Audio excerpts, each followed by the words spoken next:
Hello and welcome. Continuing the search for sheepsquatch and to try find out what happened to the rest of the cryptid hunters, will come and bring us to here, right by the broken down robot boomer. On one of these tables, not that one, we do have another newsletter from the Cryptid Monthly.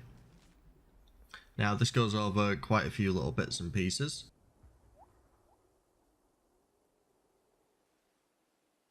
About the sheepsquatch. So they've got a lot of evidence about it, a lot of hearsay. It's a 20-foot tall monstrosity with spiral horns and it can bite through pure steel. And the number one thing is that it's basically urine is acidic apparently. And if you get its urine in your eyes, you'll go blind forever. I don't know which hunter worked that out, or how they managed to get its urine in their eyes, but yeah. And it goes on that the local government has been covering it up. Well, on the back we have this note from Scoot Conroy saying that this is all bullcrap, and to go find him at the cat house. So, picking up that, we'll head off to the cat house. You remember Scott was the one from the terminal notes about like the meetings and everything, who got really arsey because Calvin wanted to go to university. He didn't, Scott I guess wasn't happy that he was being left behind, that kind of thing. So if we just take a short walk away from the Bell Motel, it's just up this little hill here, we'll have a shack just kind of hidden away. And you'll see why it's called the cat house as well. There are a couple different cat houses. I didn't know about this one to start with, to be honest with you, but there are a couple in Fallout. Some more friendly for cats than others.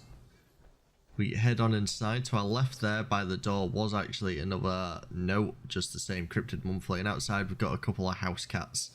I only saw two from the notes. There should be a lot more, but I mean, it's been a long time. They probably left by now. That note there, that was just a copy of what we'd read. And here's a letter to L. Just some tips for the cats that he'll be looking after, and what presents to get them. Now this is actually important. So we do have a couple different cats in here. Mary is the most important one because she is the key to their heart and the only one that they trust. And likes to nap on top of the terminal. It's actually very important regarding the terminal itself. Some of the cats, lots of different notes about different cats here. Some skilled climbers, some attack you, some like to snuggle. If we go through the terminal, another more important thing here as well, we've got the notes for when Mary is born, her birthday. So something special, maybe a key-shaped locket. Keys go in locks, just throwing it out there. A couple of different other bits there as well. We can see here that actually at one point they tried recruiting Shelby, who I haven't covered yet myself, but Shelby is a cryptid hunter for Vault-Tec University. She got funding to go and actually look into all the different cryptids, and if you go to her hut, she actually has a daily where you go and hunt different cryptids. Half the time it's nothing interesting though. I get, mostly when I do it, it's Deathclaws and Snellygasters. Never any like the Flatwood Monsters or anything like that, or Mothman, the ones that I'm actually interested in, but you know. But here again, Scott is Scoot even. Scoot is being an ass. They sent this to Scoot to try show him the error of his ways, because Scoot again is like, oh, one of these intellectual types, what the hell are they doing? And there's a damn boot in my terminal. God damn it, get off the computer. Thank you. It looks like they were trying to actually rehome some of the cats as well. And they were just giving up in the end because I guess they couldn't find anyone who wanted the cats.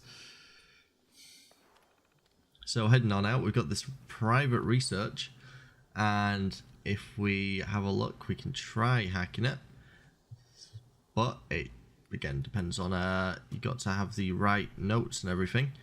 So, having a look through this, just to try and get some reference for this, I had just a quick read through again.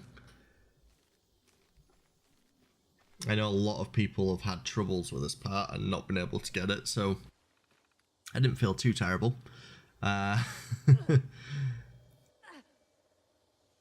Someone's dying outside whilst I'm trying to... That's my brain dying, actually, trying to work out this damn terminal. There we go. If we check the birth dates, there you can see we've got 11, 17. They were both numbers on there for Marie's birthday. So if we try it again, Marie, and then it was 11 and 17. And we've actually managed to get in now to Scoot's private archives. So we've got some notes on sheepsquatch. He's been doing his own field research into it. Basically, some sheepsquatch have been eating sheep. We know that from the board, but it turns out someone had been stealing them. Not much to say here. There's some tracks, but nothing was found, no sheepsquatch evidence either. Just some tracks up in the hills. And look at this. Scoot seems to go a bit crazy at this point. He went behind Uncanny Valley because of some undeniable proof, but there is no sheepsquatch. He's gone completely crazy. There are no albino. It was all albino deer. There aren't any sheepsquatch. So instead, he's going to go looking for real cryptids. He's going for ghosts. And he's going to go to this church that he's heard about. And he has a feeling this church is right. This is the right church. So he's going to look over some maps and consider his next step to go find this church. And he took a drive out to Haven Church and he couldn't find anything, but he found out that there's another church that basically went down in a sinkhole. I've actually covered this place before previously. I had a look at it during looking at the stuff for the interloper because there are cultist signs down here. But if we head on over to that location, it'll be marked on the map for you. We find this steeple just kind of poking out of the sullen ground. So we'll head on over to that, take out the rad toads that have been nesting around it as well. Just trying to clear out the way for us. And if we head on down into the steeple,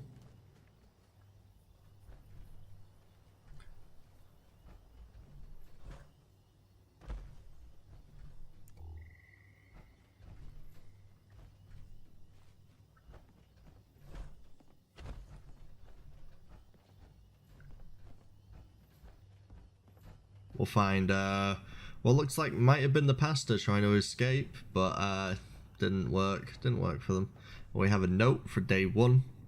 So it turns out Scoot actually dropped down here and broke both of his legs. He wants someone to feed his cats because he'll be dead soon.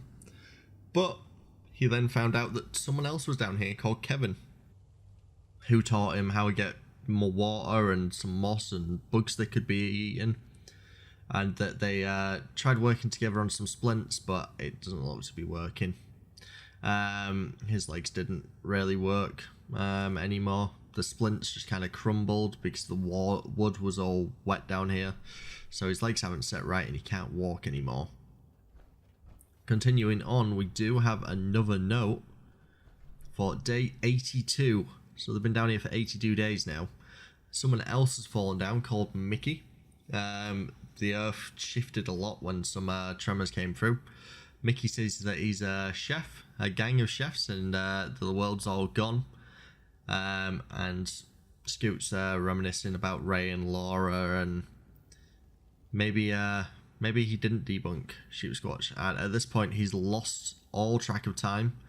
And Mickey killed Kevin, choked the life out of him, and then they ate him. The gang of chefs he was referencing is the ones that previously, like the head leader turned into a Wendigo. It's the gang that were just eating, they ran out of food, so they just started eating wanderers and everything they could get their hands on. So that doesn't bode well for what happened to Scoot. I mean, they'd already killed one of them down there, so it was just Scoot and this other guy left. And we have a new note.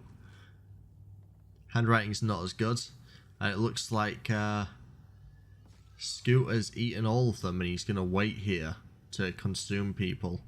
And as soon as we do that, right behind us, we find what's left of Scoot. Not much left of him. He's skin and bones. He's turned into a Wendigo after eating his two companions, and God knows how many other people who may have just wandered down here. We do have a lot of bones hanging around. Interesting thing, if you're doing this with multiple people, every time someone picks up that note, Wendigo comes out again. Although I have heard some people say this is bugged and they've not had them come out. And this is also the best way, well, the only way to get the Mounted Wendigo Head as well. So it's a good way to get hold of that, and it looks amazing in your camp. So it's a good way to do that. But from what we've learned then, Scoot there was doubting that he disproved sheepsquatch towards the end. He went through all the same leads we had had as well previously, and he came to the conclusion that there was no sheepsquatch. But we know now that we've found its quills, we've found its attack sites, there is a sheepsquatch, and we are hunting it. Well, thank you for watching, and if you have enjoyed this and want to see more content in the future, don't forget to like and subscribe.